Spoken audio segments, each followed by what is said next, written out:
said I had a black heart.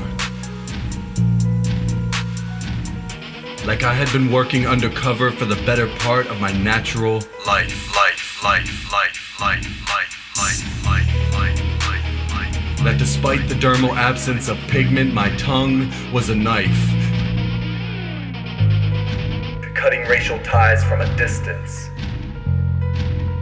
That I was an indignant figment of difference, a refreshing vision of existence in between the lines of limits. I told her it was hard to look at myself in the mirror every day. That my ancestors who paved the way did so in a ballet of suffering and slavery, ignorance as a blanket covering unsavory, I said, struggling. And every time they call me by the sin of my skin, I'm reminded that I'm history's ugly duckling, that I'm the stain of shame on mankind's upper cuffling, trying to rub the white out with the shades of ink and the floods of salt water.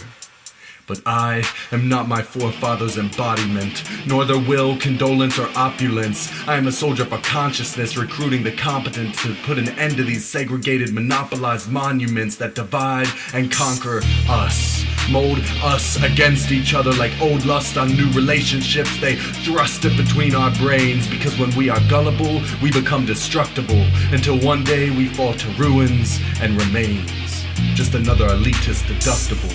Force-fed that we are separate, that your side is the right side to racism. Like what happened to the human race?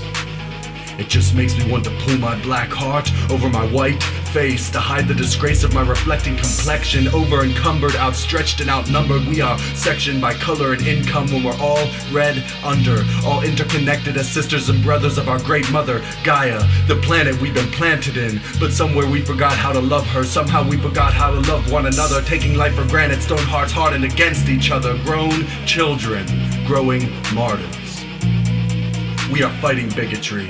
Poets on the front lines, baby, yeah, we're the infantry. The first to respond with our ballpoint artillery. Welcome to the holy war. This is the ministry of imagery, the womb of diversity. But in urban society, I'm an undesired variety, presumed by the view of my exoskeleton. They assume that my internal element isn't relevant, that my soul is fumes and my heart is gelatin. Yeah, I'm the skinny, white elephant in the room.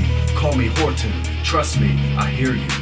A person's a person, no matter how small, no matter their hue, religious views, or how many times they fall. And if you choose to stand for truth above all the snakes that slither and crawl, if we as a people stop feeding them, they will wither, die, and dull.